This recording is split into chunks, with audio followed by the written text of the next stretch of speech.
अच्छा, माशाल्लाह से आपकी बेटी इस वक्त सोशल मीडिया सेंसेशन है, जी हर जगह छाई हुई सब चीजें हैं माशाल्लाह से। आपको कैसा फील होता है एज अ फादर? बहुत सारा क्रिटिसिज्म भी उन पर आता है, तो आप किस तरह से हेल्प करते हैं उनको? ऑब्वियसली शी इज यंग, और यंग इंसान ऑब्वियसली जब ये टैकल कर रहा होता है कमेंट से कुछ भी, चलो आप गाली दे दो कोई बात नहीं, आपने हमें दी, हमने जवाब नहीं दिया, आपके वालिदैन को लगी ना। अगर कुछ अपलोड करना भी होता है तो ज़्यादातर मैं ही अप्रूव करता हूँ। ग्रेट इंडिया लाफ्टर चैलेंज था, आप माशाल्लाह से उसमें जीते भी थे और आप वहाँ पे काफ़ी रनर अप में भी थे और वहाँ से आपने बहुत नाम कमाया। और यहाँ पे इस टाइप के क्यों नहीं प्लेटफॉर्म्स बनाए जाते हैं? मुझे नहीं पता कि इंसान के अंदर से इंसानियत कहाँ चली गई। देखिए हमारा एंटीना जो है ना वो हर वक्त ऑन रहता है। मैं तो कहता हूँ कराची का सबसे बड़ा मसला है नाले। रोस्टिंग की जहाँ तक बात है तो बहुत सारे लोग हैं बहुत पर्सनल हो जाते हैं। मेरे हिसाब से दुनिया में बहुत मुश्किल होता है कि कॉमेडी बंदा किसी को हंसा सके। तो आपको लगता है कि पाकिस्तान के अंदर वो मयार, वो इज्जत, वो मकाम कॉमेडियंस को, आर्टिस्टों को मिल रही है जिस हिसाब से? यहाँ पर ले दे के हमारे पास एक छोटी स्क्रीन बचती है। हमें तो उमर शरीफ साहब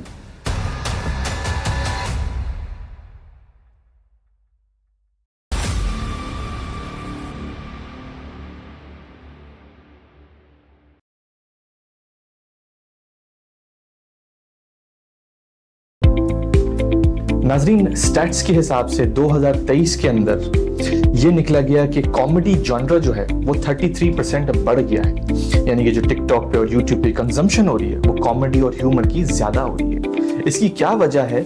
कुछ लोग ये बोल रहे होते हैं कि डिप्रेशन, एंग्जाइटी, स्ट्रेस, बहुत कुछ आ गया है पाकिस्तान के अंदर जिसकी वजह से ये सब चीजें बढ़ गई हैं। लेकिन बात यह है कि जो कॉमेडियंस हैं, जो बेचारे स्किट्स कर रहे होते हैं, जो ये आर्टिस्ट हैं, इनको क्या वो स्पेस, वो मकाम, वो इज्जत, वो मयार पाकिस्तान के अंदर मिला है? जिस तरह से इंडिया के अंदर जॉनी लीवर साहब, परेश रावल साहब, राजपाल यादव साहब, इस टाइप के बहुत सारे कॉमेडियन आर्टिस्ट हैं जिनको अवार्ड भी मिलते हैं और जिनको स्क्रीन टाइम और स्क्रीन स्पेस भी मिलता है बड़े बड़े नामों के साथ। लेकिन क्या पाकिस्तान के अंदर हमें मिलता है? शायद मैं सही हूँ, शायद मैं गलत। आज के हमारे जो गेस्ट हैं वो हैं काशिफ खान साहब। काशिफ खान साहब इंडिया के अंदर, हिंदुस्तान के अंदर तो अपना नाम बहुत रोशन कर ही चुके हैं और पाकिस्तान के अंदर भी बहुत कर चुके हैं। ये पाकिस्तान की आन है, पाकिस्तान की शान है और मेरे भाईजान है। अस्सलाम वालेकुम काशिफ भाई, कैसे हैं आप? वालेकुम अस्सलाम, मैं अल्हम्दुलिल्लाह बहुत ठीक ठाक है, फिट फाट है माशाल्लाह से। अच्छा काशिफ भाई, तो आपके जुमले पे मैंने जुमला दिया, मैंने कहा फिट फाट नहीं बल्कि फिट फैट है ना। आजकल जो बिरयानियाँ और पिज्जे पाए जाते हैं ना शहर में, तो उससे फैट हो जाता है।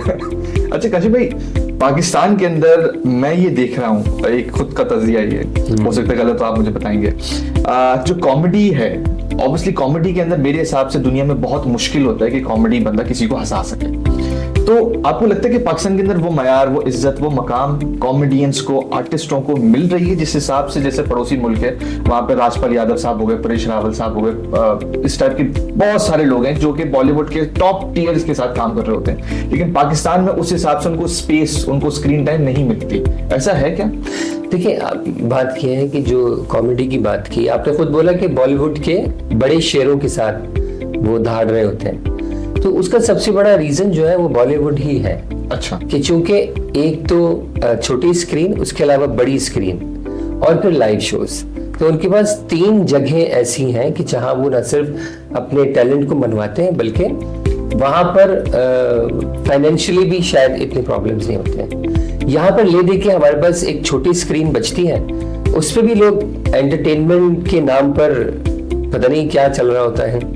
मैं तो जो पॉलिटिकल शोज होते हैं, टॉक शोज, उनको एंटरटेनमेंट के टाइम पर देख रहा होता हूँ और मुझे उन्हीं में से ही पता लग रहा होता है कि भाई ये जो सुबह असेंबली में एक दूसरे के खिलाफ थे या एक दूसरे के साथ थे, आज ये टॉक शो में बैठकर कैसे शीरो शक्कर हो रहे हैं या यहाँ पर लड़ रहे हैं और वहाँ पर जो है वो एक साथ अपनी तनख्वाहें बढ़ाने में जो है वो किरदार अदा कर रहे हैं। तो बेसिकली पाकिस्तान में जो एंटरटेनमेंट का टाइम था ना, वो आपको याद होगा प्राइम टाइम 8 से 9 का होता था, जिसमें बड़े अच्छे ड्रामा सीरियल्स और बड़े सिटकॉम्स वगैरह और इस तरह की चीजें आया करती थी। तो अब वो एंटरटेनमेंट चैनल तो पता नहीं क्या दिखा रहे हैं, कौन से खानदानी झगड़े और कौन से मसाइल दिखा रहे हैं, तो हमें स्पेस नहीं मिल रही बेसिकली।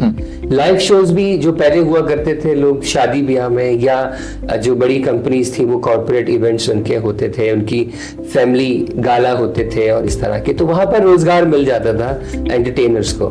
या कमेडियंस को, और वो अपना कंटेंट वहाँ डिलीवर करते थे। तो बेसिकली वहाँ में और यहाँ में फर्क जो इस वक्त फी जमाना है वो ये है कि वहाँ पर मौके बहुत ज्यादा है अपने आप को मनवाने के।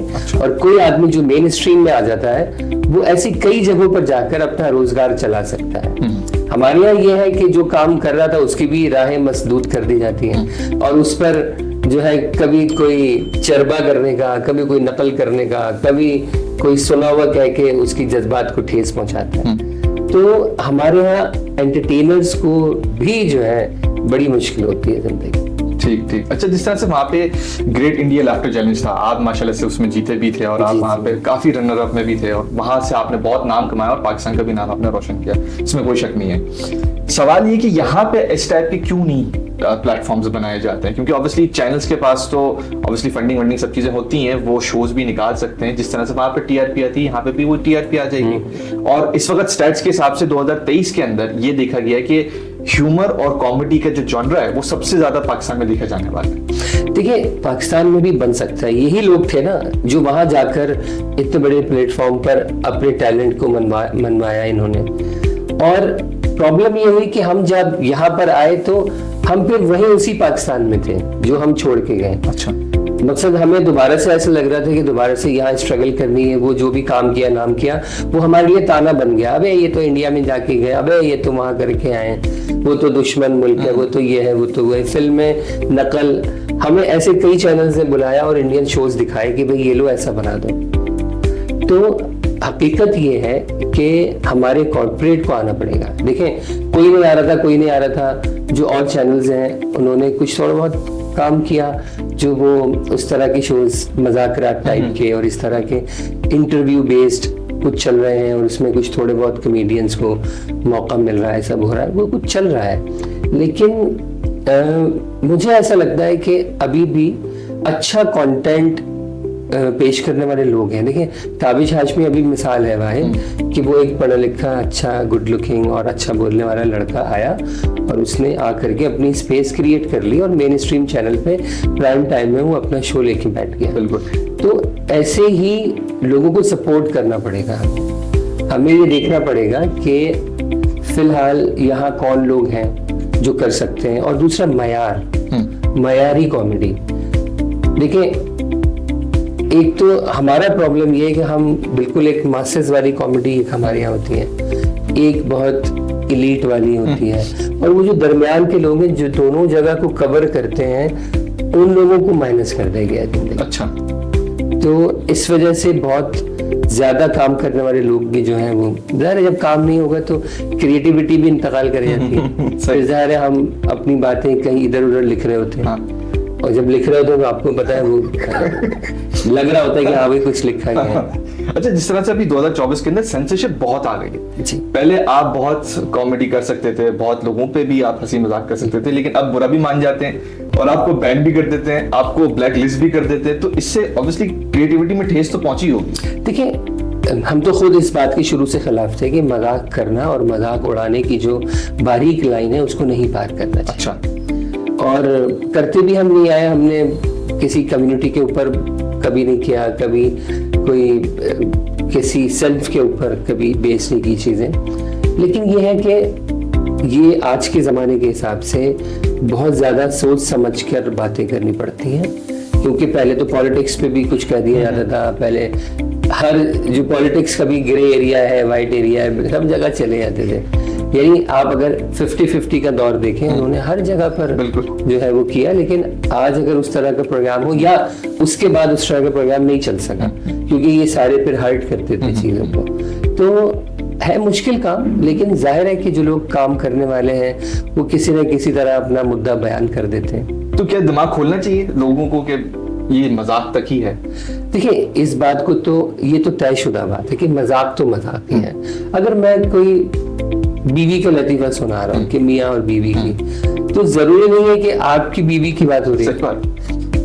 वो एक ख्याली खातून भी हो सकती है जो कि बहुत जालिम है, अपने शौहर के ऊपर जुल्म कर रही है। तो बेसिकली हमारे यहाँ फिक्शन और रियलिटी, इसमें कोई इम्तियाज नहीं है। लोग समझते हैं कि शायद ये जो जिन उड़ रहा है ये तो हो ही नहीं सकता, ये तो उल्लू बना रहे हैं। हालांकि अगर आप उसको दूसरे सिनेरियो में देखें तो वो एक अच्छी क्रिएटिविटी है कि किसी ने बहुत अच्छे से एक कहानी लिखी, उसमें एक जिन बनाया, उसको उड़ते हुए दिखाया और वो मावराई ताकतों का हामिल है। हमारी एक्सेप्टेंस नहीं है उस कैरेक्टर की कि अगर हम बैटमैन देखें या सुपरमैन देखें या स्पाइडरमैन देखें तो बेसिकली ये वही स्टोरी है कि जो बच्चों को एंटरटेन करने के लिए या उनको उस यानी मावराई ताकतों से हम आहंग करने के लिए घड़ी गई है। लेकिन हमारे यहाँ वो उसको लोग कहते हैं भाई नहीं सकते तो नकली है, क्या कर रहा है तो भगाओ इसको। तो ये एक्सेप्टेंस लानी पड़ेगी। ठीक। और अगर फी जमाना तो आपको पता है कि अगर आप YouTube पर भी कुछ बात कर रहे हैं और डिस्क्लेमर डाल दें आप तो कहानी खत्म।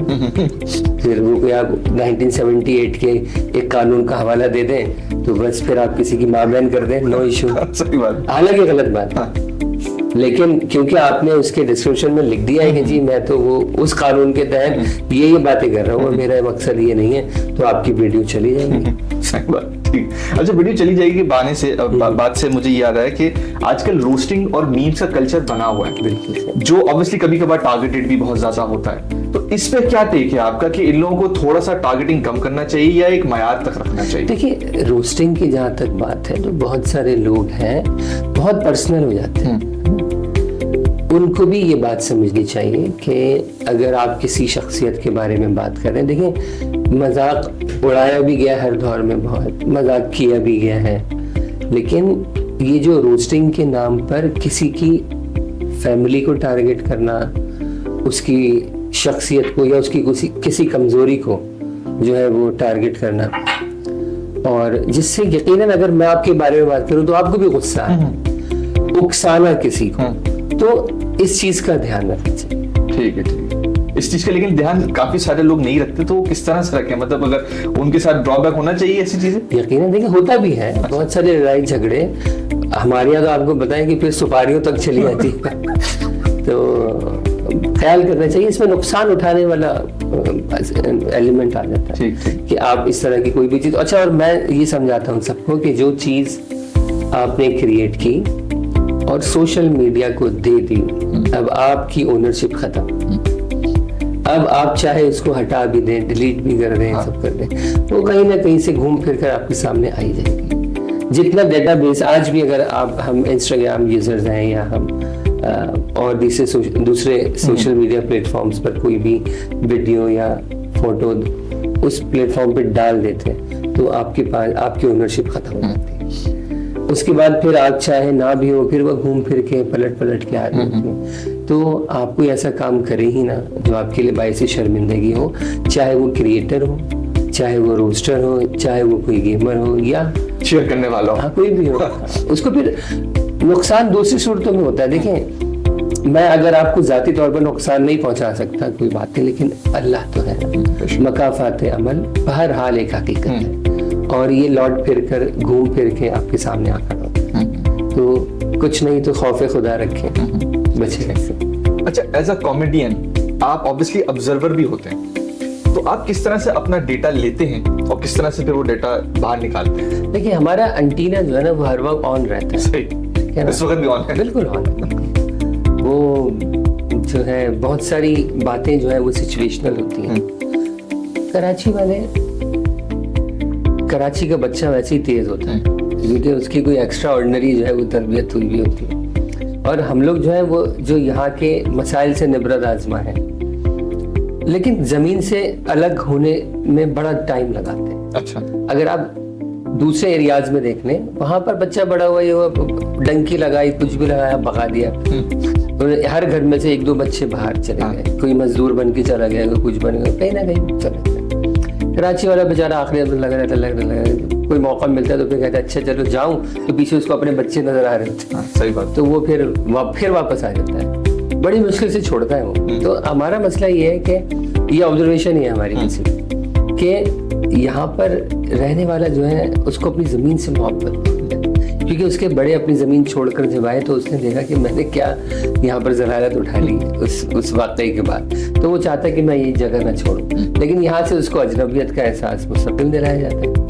तो बहरहाल ये एक फिनोमेना है बहुत सारी चीज़ों के पीछे, लेकिन हम इतने मसाइल में जी रहे हैं बिजली भी खुद ही पैदा कर रहे हैं, हिफाजत भी अपनी खुद कर रहे हैं। यानी कि एक, अगर आप चाहें तो एक पूरी फिल्म बन सकती है कि एक आदमी जो है वो कराची में बिना लुटे, बिना पिटे, बिना किसी यानी हादसे के बगैर और दूसरी तमाम चीज़ों को कैसे सीधा सीधा बड़ा हुआ और सीधा सीधा आसानी से मर गया। ये एक पूरी एक लाइफ स्टोरी। हम तो ये है, हम जब कोई बाहर से आता है उसको भी हम समझा देते कि भाई वो जो नीपा चौरंगी वाला पुल है उस पर 8 बजे के बाद रात को ज़रा कोशिश करना कि डेड स्टॉप ना करो।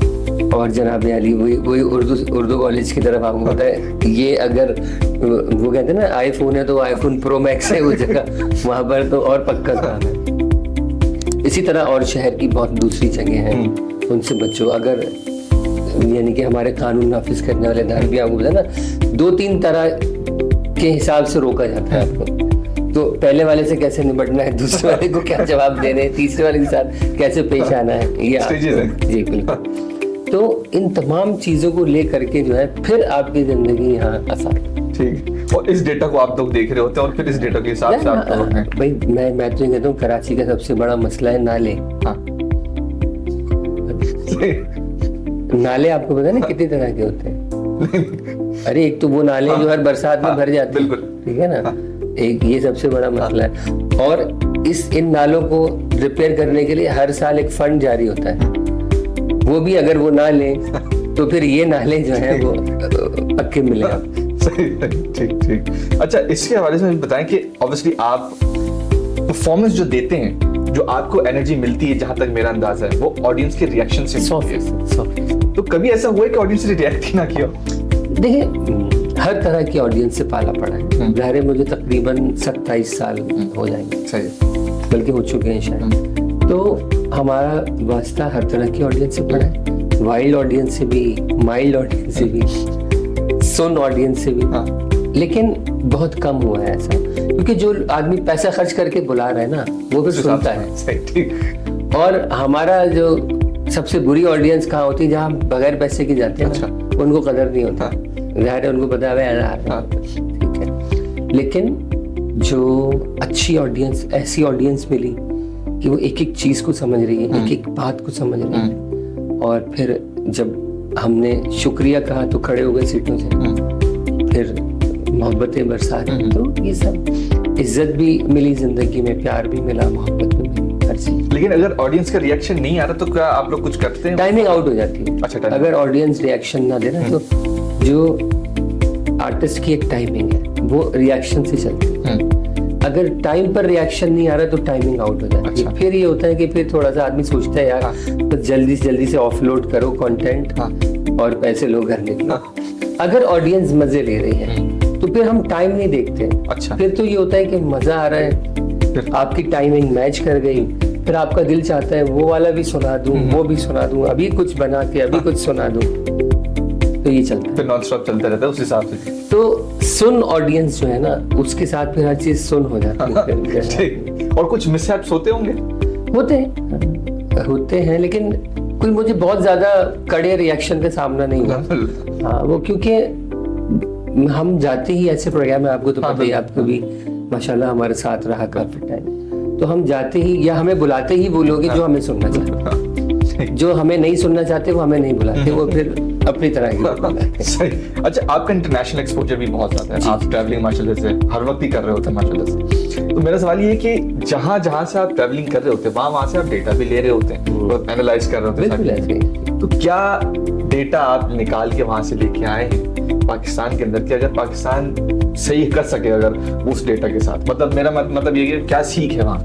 देखिए, पाकिस्तान का कंपैरिजन अगर आप इंटरनेशनली किसी भी कंट्री से करें, भाई थर्ड वर्ल्ड कंट्री से कर लें, चले आप कोलंबो से कर लें, तो फिर भी वो बेहतर लगेंगे आप। क्योंकि जहाँ पानी सीवरेज का निज़ाम अच्छा नहीं हो, जहाँ पर सड़कों का निज़ाम अच्छा ना हो, लोग वन वे के अगेंस्ट खिलाफ वर्जी कर रहे हो, रॉन्ग साइड आ रहे हो, और इसमें देखिए मेरी नज़रों के सामने कि एक जगह पर सीधा सीधा रोड जा रहा है और रोड क्रॉसिंग जो है वो थोड़ा आगे है, तो भाई साहब आप थोड़ा सा आगे जाके क्रॉस कर लो, वो वहीं दीवार फांद के और उनको गाड़ी के सामने आना है, इशारा करना है और उस वाले बेचारे के ब्रेक लगाना है। अगर कोई कुछ किस्मती से पीछे ना हो तो अल्लाह तेरा शुक्र, वरना गाड़ी।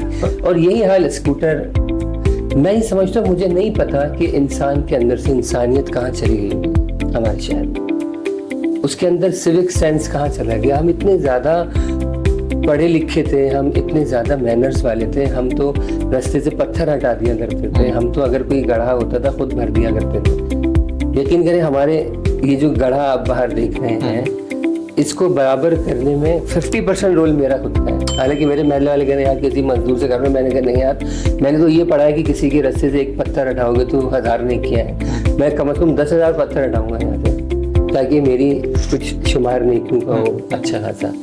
तो हम उस चीज़ को भूल गए, अपने असल से दूर हो गए। यही वजह है कि आजकल जनरेशन भी इसी तरह की आ रही है। और सबसे खतरनाक बात जो एजुकेशन पे डाका पड़ा है ना, जो ये 10,000, 20,000, 30,000 वाले स्कूल्स आ गए, इन्होंने पढ़ाया नहीं बच्चों, इन्होंने वक्त गुजारा बस। और आज भी हमारे अच्छे पढ़े लिखे बच्चों के अंदर भी वो सेंस नहीं है जो हमें 5वीं 6ठी जमात में आ गया था। तो ये असातिज़ा नहीं है, आप किसी को समझा नहीं सकते, चाहे वो कितने करीबी हो। आपकी नहीं भाई का बच्चा भी हो ना, आप अगर उसको सही राह दिखा रहे होंगे, वो भी समझेगा कि यार ये जो है ना आदमी चे है ये मैं सबसे ज्यादा ऊपर। वरना हमारे जमाने में तो हम बराबर वालों से भी डरते थे कि यार अगर अल्लाह ना करे इन्होंने देख लिया तो ये अब्बा को बता देंगे। और उनको भी इजाजत थी, यानी कि वो थप्पड़ मार सकते थे। अब्बा ने हमारे को इजाजत दी थी, अगर मेरे बच्चे को कहीं देखा तुमने तो टिका दो, कोई मसला नहीं, मैं कुछ नहीं बोलूँगा। तो सारी जिंदगी जो है हम भी ये सोचते थे कि अल्लाह तो देख ही रहा है, उसका खुदा का खौफ तो 100% है ना। झूठ नहीं बोलना, किसी के साथ गलत नहीं करना, किसी का हक नहीं खाना, यानी हम रॉन्ग साइड से ओवरटेक करना जुर्म समझते हैं। आज तो आप हाईवे पर जा रहे हो, आप देखेंगे आप सीधा सीधा जा रहे हैं, आप रास्ता मांग रहे हैं, वो हट के नहीं दे रहा, आप हॉर्न भी नहीं बजा रहे कि यार कि कहीं बहुत ज्यादा जोर से हॉर्न ना बजा दो, पीछे से एक आदमी आएगा, ये लाइटें करता है, यूं करके आ लेता है, निकल जाएगा, आप क्या करेंगे।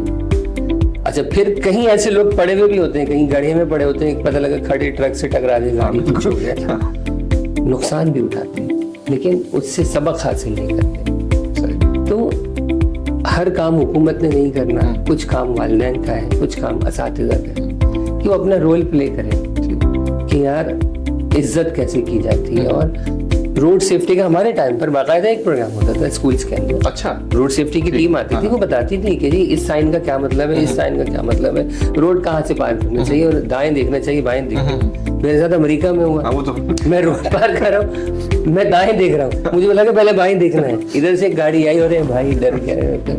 तो और अगर आपने वहां पर जेब्रा क्रॉसिंग पर पाँव रख दिया तो ये नहीं कि आप ज़ेब्रा क्रॉसिंग में पाँव रख दें, कभी भी रख देंगे, नहीं, पहले आप बटन दबाएंगे, वो आपको साइन देगा कि बेटा अब आ जाओ। ऐमे ही नहीं, दुबई में हमारे एक दोस्त ने कहीं से भी सड़क पार कर ली, ग्रुप में गए थे हम कह रहे हो इधर से आ जाए, बोला अबे चल पे कौन दे रहा है, वो गुजर गए, हालांकि ट्रैफिक रुका हुआ था, हम ज़ेब्रा क्रॉसिंग से गए, उसने हमसे पहले रोड पे से पार हो गया।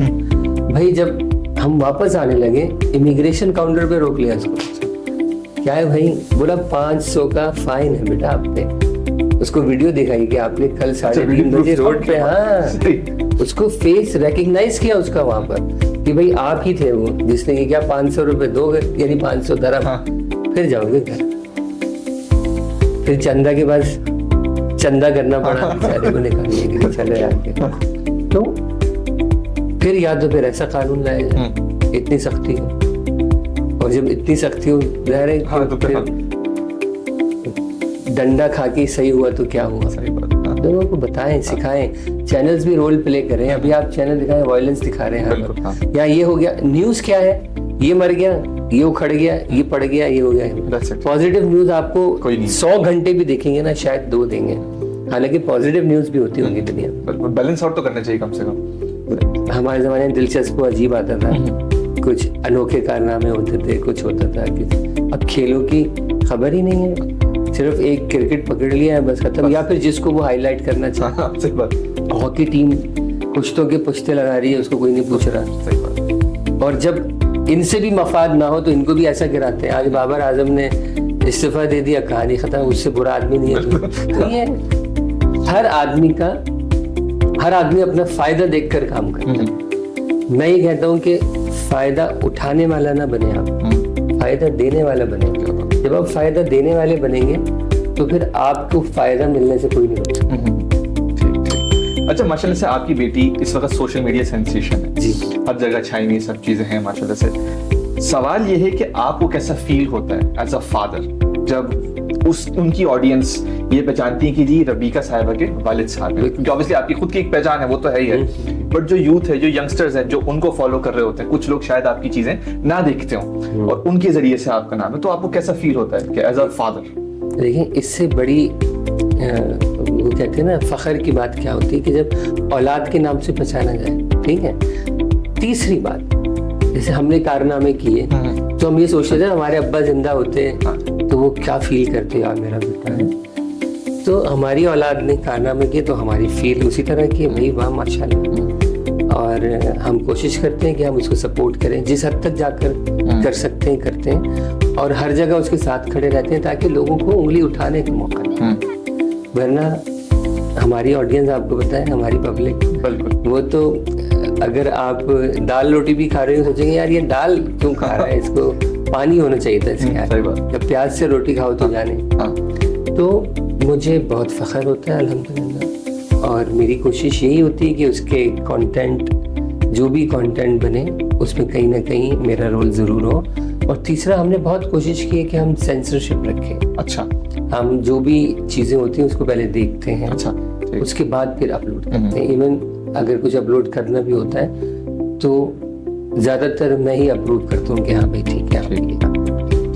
तो क्योंकि जैसे हम इस बात को इससे लेते हैं ना कि हमारा सेंस ऑफ ह्यूमर इस मयार पर है कि किसी आमियाना लतीफ़े पर हम नहीं हंसेंगे, हमें हंसाने के लिए कोई अनोखी बात।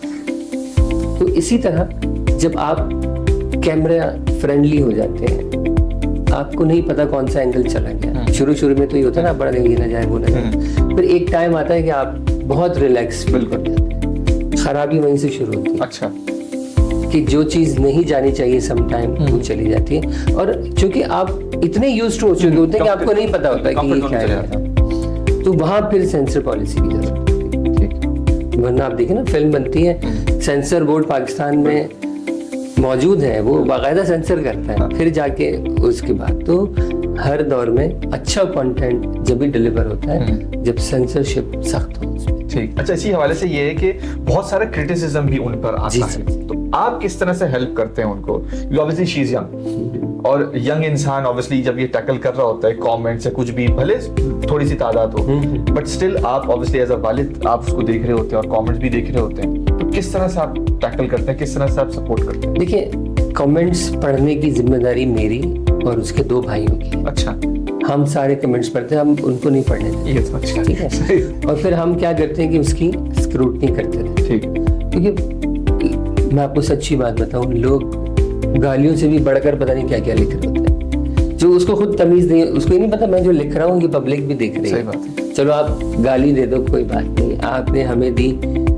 हमने जवाब नहीं दिया, आपके वालिदैन को लगी, नो प्रॉब्लम, ये तो कानून बात है, तो वो कोई मसला नहीं। लेकिन आप कुछ ऐसी बातें लिख रहे हैं, कुछ ऐसे इशारे लिख रहे हैं, कुछ ऐसी समटाइम, मैं ये समझता हूँ कि एक बार फिर कि कौम को इस मामले में भी देखने की ज़रूरत है। जब आप अपने हर स्टेप को वॉच करेंगे तो कभी गलत कदम नहीं उठेगा।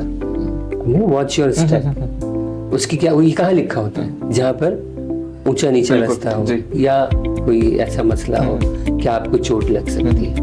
तो कमेंट्स करने वालों को, नीचे तबसरे करने वालों को ज़रूर ये सोचना चाहिए, हम तो जवाब नहीं देते, हमने ये कानून बनाया हुआ है, उसूल बनाया हुआ है कि किसी को जवाब नहीं देना। लेकिन इससे डैमेज तो होता ही होगा ऑब्वियसली। नहीं, देखें, मेंटली तौर पर बड़ा मसला होता है कि इंसान जो है डीमोरलाइज हो जाता है। जो कमेंट कर रहा होता है, अगर वो खुद भी अपने आप को देख रहे हैं ना, उस पर भी कमेंट आ जाए तो वो खुद जो है वो एंजाइटी के अंदर चला जाएगा।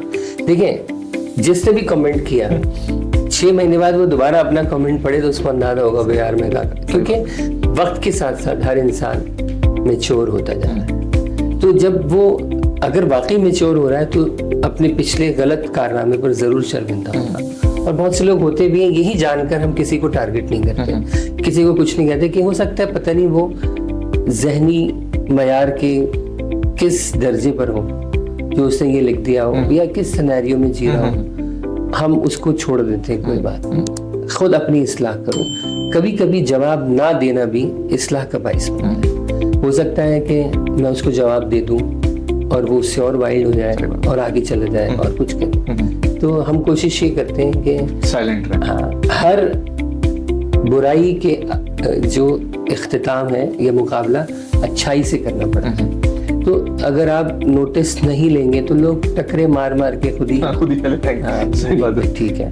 तो तीसरा जो हमने सिखाया है कि देखिए अगर कोई रास्ता रोक रहा है आपका, बुरा कह रहा है, भरा, इससे एनर्जी लो, एनर्जी, हाँ, मोटिवेशन लो। हो सकता है आपने गलत किया, हाँ, तो अब अच्छा करो ताकि अगला देखें, मैं भी परसों शायद आज के लेवल से कम मैच्योर था, बिल्कुल जी, आज थोड़ा सा और आगे बढ़ गया। हो सकता है परसों मैंने किसी को डांटा हो, कभी किसी को गाड़ी रोक के थप्पड़ मारा हो, तो आपको थोड़ी देर के बाद शर्मिंदगी होती है कि यार क्या, या कोई आप जा रहे हो, कोई आपको लानत दिखा दे, तो आप ताकत में आपके पास बंदूक पड़ी हुई, आपने बोला तेरी ऐसी गम तैसी डल, लेकिन उसकी शर्मिंदगी, उसने तो चलो जो कि आमियाना इकदाम किया ना, उससे ज्यादा क्या कर सकता है, उसने अपनी ताकत के हिसाब से काम किया, लेकिन आपने अपने वसाइल के हिसाब से काम दिखा दिया। अब आपको इस सजा का सामना करना है, तो इग्नोर करना सीखें, कोई बात नहीं, आगे बढ़ो, अपना काम किए जाओ। जब आप ईंट पर ईंट लगाते चले जाएंगे, हर तूफान से लड़ते रहेंगे, हर खराबी को दूर करते रहेंगे, तो बिल्डिंग सीधी बनेगी और एक दिन बहुत मजबूत होगी इंशाल्लाह। शाहजहां ने ताजमहल एक दिन में थोड़ी बनाया। सही बात है। और दूसरा, कितना क्रिटिसिज्म सहा होगा उस जमाने में। बिल्कुल। आज भी जो उसको पॉजिटिव लेता है, कुछ नेगेटिव लेता है, अबे मस्जिद बना देता है, अबे यूनिवर्सिटी बना देता है, उस जमाने में अंग्रेज यूनिवर्सिटी बना देते, ताजमहल बना देता, इतने वसाइल थोप दिए इस पर, लेकिन उसने अपनी जो ग्राउंड रियलिटी के हिसाब से एक ऐसा काम किया जो रहती दुनिया तक एक यादगार है। कितने आप पढ़ लिख जाएं, बिल्कुल एक दिन आपने दुनिया से चले जाना है, सारा तजर्बा, सब धरा, सारी मालूमात लेके आप खुद चले जाएंगे दुनिया। किताब पढ़ते हैं, आपने कितनी किताबें पढ़ी होंगी जिंदगी में, गिन भी नहीं सकते, मेहनत कर, मतलब फिर थोड़ी बहुत तो पढ़ी होंगी ना। आपकी आइंदा नस्लें कितनी पढ़ रही हैं? मेरे पास 1000 किताबें हैं दुनिया के तकरीबन हर मौजू पर, जो मेरा समझने की मेरा खजाना या मेरी तरबियत गाह है, मेरी औलाद ने खोल के भी नहीं देखी। वो जो कुछ हमने उनको बता दिया। अब वो पूछने की जहमत करते तो ठीक है, वरना हम फिर भी बताते हैं। एक दिन लेके हम बैठ जाते हैं, हर दूसरे दिन तीसरे दिन कोई एक बैठा होता है साथ। अच्छा। हाँ, उससे बात हो रही होती है, हाँ भाई, हाँ, क्या हो रहा है, कैसी जिंदगी है, क्या हुआ, क्या फील करते हो, क्या एहसास है, क्या करना है, किस दोस्त के साथ क्या सोच रखी हुई है। अच्छा, यानी कि विजिलेंट हैं। जी, बहुत जरूरी है ना। आप शुतरे बेमुहार की तरह छोड़ देंगे तो वो भी आम बच्चों की तरह टकरे मार रहा होगा ना। भाई जो उसका बाप है वो मुनफरिद है ना, चलो कितने 25 करोड़ आवाम है हमारी, यहाँ तो है ही 150 करोड़ में भी मुनफरिद था। 150 वो लगाओ, 25 ही लगाओ, 175 करोड़ अफराद में से एक अलग पहचान वाला शख्स है ना। तो आप क्या हो? सही बात, आपके अंदर 0.01% भी अगर इंफरादियत आ गई, आप हटकर आ गए दुनिया में, की पहचान बन जाएगी। यही 0 एक एक करके खत्म होके प्लस में चले। तो इंस्पिरेशन लो, घर में इंस्पिरेशन दस्तयाब है, नहीं ले रहे तो और शख्सियात हैं, उनसे जो इंस्पायर हो। नहीं ले रहे तो किताबों से इंस्पायर हो जाए, कुछ ना कुछ करें। बिल्कुल, हमें तो मालूमात किताबों से मिलती थी, गूगल तो था ही नहीं। बिल्कुल भाई, हम किसी से तो कहता यार वो किताब पढ़ी तुमने, उसके फलाने पैराग्राफ में ये लिखा हुआ है, अच्छा भाई, फौरन उर्दू बाजार पहुंच गया, भाई ये किताब चाहिए। सही बात। और फिर ढूंढ ढांड के निकाल के ले आए। किताब मेले होते थे, वहां जाकर कुतुब मेले में से 10-20 किताबें लेकर आ रहे हैं लाद के, ऐसे डोरी में बांध के वैगन के अंदर रखे किताबें लेकर आ रहे हैं घर, यार पढ़नी है, और फिर उसको पढ़ भी रहे, ये नहीं कि गधे पे किताबें लदी हैं, ऐसे नहीं, इसको पढ़ा भी। हमने मिजाह का शोबा था, हमने जो है वो कर्नल शफीकुर रहमान से लेके और पतरस बुखारी से लेके और ज़मीर जाफरी से लेके और मुश्ताक यूसुफी तक, इवन यूनुस भट्ट तक पढ़ डाला सब। आ जाओ। तो क्या होता है कि जिस तरह निसाबी किताबें होती हैं जो आपको, आप डॉक्टरी पढ़ रहे हैं ना, लेकिन आपको हाउस जॉब करनी है ताकि जो आप कुछ आपने पढ़ा है उसको एक्सपीरियंस की शक्ल में मुकम्मल करके फिर बाकायदा तौर पर एक शख्सियत बने। तो अगर हम एंटरटेनमेंट या मिजाह के शोबे से हैं तो हम ये तो देखें पिछला मिजाह क्या है। सही। ये वो जो वीडियो कैसेट पर ड्रामे हो रहे हैं ये मिजाह नहीं है, या जो और दूसरी जगहों पर मिजाह दस्तयाब है, ये नहीं। जो मिजाह क्या है, जो किताबों में लिखा हुआ है, जिसपे इम्प्लीमेंट करते हुए बड़े बड़ों की जान चली जाती है, पित्ता पानी हो जाता है। तो वो मिजाह एटलीस्ट आप पढ़ कर आए, आप देखें कि पाकिस्तानी मिजाह, उर्दू मिजाह किस लेवल का है, किस दर्जे का है, किस मयार का है। सही। उससे आपकी जब जहन खुलेंगे तो फिर आपको किसी को कॉपी करने की जरूरत नहीं है। आपका अपना इंडिविजुअल जो है वो ब्रांड खुद ही आपकी पहचान बनेगी, खुद ही बन जाएगा। ठीक। अच्छा काशिफ भाई, जाते जाते उमर शरीफ साहब की कोई आखिरी याद, और ये भी बताएं कि क्या आवाम को सीखना चाहिए उनसे। देखिए, उमर शरीफ साहब बिला शुबा मिजाह के शोबे का बहुत बड़ा नाम था, दुनिया का नाम। देखिए, वो पाकिस्तानी था, उसने कितना नाम किया इस सिनेरियो में रहते हुए, जहां पर लोग गिराने पर तुले रहते हैं ताजिंदगी बनने की बात। हाँ। तो वो अगर पड़ोसी मुल्क में होता जहां पर इस शोबे को माना जाता है तो वो किस लेवल पर चला जाता। तो उमर शरीफ साहब ने जो काम किया वो तो हमारी पहचान है ही, कराची की पहचान है, पाकिस्तान की पहचान है। मिजाह में तो पूरी दुनिया, यानी उर्दू मिजाह या हिंदी मिजाह के अंदर वो अपना उनका लेवल अलग ही है माशाल्लाह। तो बहुत सारी बातें हैं, लेकिन वो क्रिएटर था, परफॉर्मर था। वो कोई बात पकड़ के ऐसी कोई बात करते थे और उसको इतना परफॉर्मेंस से इतना जानदार बना देते थे कि उसकी कॉपी करना बहुत मुश्किल है। लोग बातें तो बहुत करते हैं, ऐसा करके तो दिखाओ भाई। वो जुम्मा चुम्मा जो मेहदी हसन खान साहब वाला जो आइटम था, चलो आपको हो सकता है बुरा लग रहा हो, आप उसमें लग रहा है मेहदी हसन खान साहब की, लेकिन आप ये देखिए वो अपनी परफॉर्मेंस से मेहदी हसन खान साहब को रुशनास करा रहे हैं लोगों से। बिल्कुल किया नहीं मेहदी हसन, ये हल्के फुल्के अंदाज में, पुरमिज़ा अंदाज में जो भी है, लेकिन अपनी शख्सियत को जहाँ वो जा रहा है वहाँ इंट्रोड्यूस करा रहा है। लालू खेत को बता रहा है, लियाकताबाद को भी बता रहा है दुनिया में, और लियाकताबाद कोई आम जगह नहीं है। बड़े बड़े दानिश्वर, बड़े बड़े खिलाड़ी, बड़े बड़े फनकार लालू खेत से निकले। तो उमर शरीफ साहब जैसा तो यानी कि बहुत मुश्किल लग रहा है कि कोई इस तरह का हो, लेकिन वो अपने बाद के लोगों के इतनी सारी खेप की तरबियत कर गए हैं। सही बात कि वो लोग जब भी काम करते रहेंगे उनकी परछाई नजर आती रहेगी। और बिल्कुल आखिर के दिनों में एक इंटरनेशनल टूर था, उस हवाले से काफ़ी बैठक रही उनसे, बड़ा करीब से देखा, बहुत मज़ा आया। बहुत ही यानी कि हमें तो उमर शरीफ साहब या मोइन अख्तर साहब पके पकाए मिले ना, मशहूर, अच्छा घर, अच्छी गाड़ी, लेकिन उनका स्ट्रगल का दौर वो कैसा था। तो हम जब स्ट्रगल में थे और ये मशहूर थे तो हमें लगता था हम नहीं पहुंच सकते, लेकिन गुड लक हमारी ये रही कि हमारी स्ट्रगल भी थोड़ी अरसे के बाद उसमें कामयाबी का उनसे शामिल हुआ। अच्छा। और फिर मुलाकातें भी रही हमारी, मोइन भाई से मिलते थे, पॉजिटिव सिखाते थे कि देखो ऐसे कपड़े पहनने, इस तरह बात करनी है, ऐसी पहचान बनानी। उमर शरीफ साहब वो भी बताते, दोनों के बताने के अंदाज में फर्क था, लेकिन हमारे सीखने के अंदाज में फर्क नहीं था। हमने दोनों से सीखा। और बहुत सारी शख्सियात थी, लियाकत सोल्जर, शहजाद रजा, ये लोग ऐसे थे, इन्होंने भी देखना बेटा देखो ऐसे नहीं, ऐसे क्या।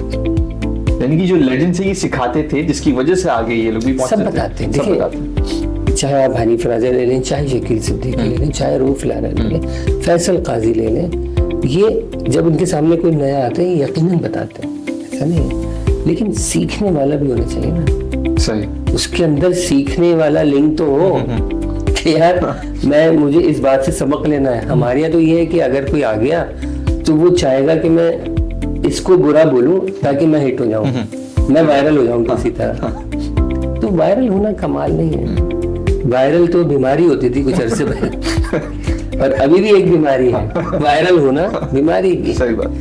तो नाम छपना वो है काम। भाई कारनामा हो ना, ऐसा काम आप करें कि जो इज्जत से नाम हो तो बहुत बड़ी बात। ठीक। काशी भाई, दुनिया का सबसे कीमती चीज होता है वक्त, वो आपने हमें दिया, इस मुल्क को दिया। आपने बाहर रह के बहुत सारे कॉम्पिटिशन्स जीते, आपने होस्टिंग की, आरजे किया, आपने मतलब हर चीज, हर शोबे में आप घुस गए और आपने बहुत अच्छा नाम कमाया। उसके लिए बहुत बहुत शुक्रिया। जज़ाकल्लाह, अल्लाह ताला आपको जज़ाए खैर दे और आपके इस प्रोग्राम को बहुत अच्छे व्यूज मिले इंशाल्लाह। तो ये था आज का हमारा एपिसोड काशिफ खान साहब के साथ।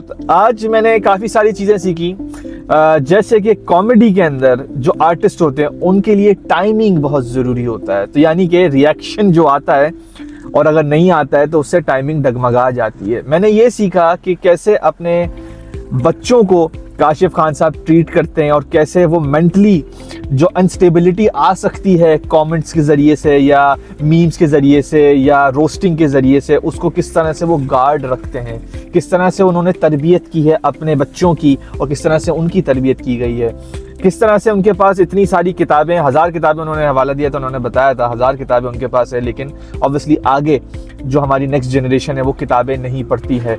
मैंने ये सीखा कि हमारे जो लेजेंड्स हैं वो किस तरह से सीखते थे, उन्होंने किस तरह से अपना नाम बनाया, किस तरह से अपना काम मनवाया पूरी दुनिया के अंदर। मैंने ये सीखा उनसे कि पाकिस्तान के अंदर हमारे पास वो वसाइल नहीं है कि हम लोग लाफ्टर चैलेंज जैसे प्लेटफॉर्म्स को बना सके, और अगर कॉर्पोरेट्स चाहें तो वो वसाइल आ सकते हैं।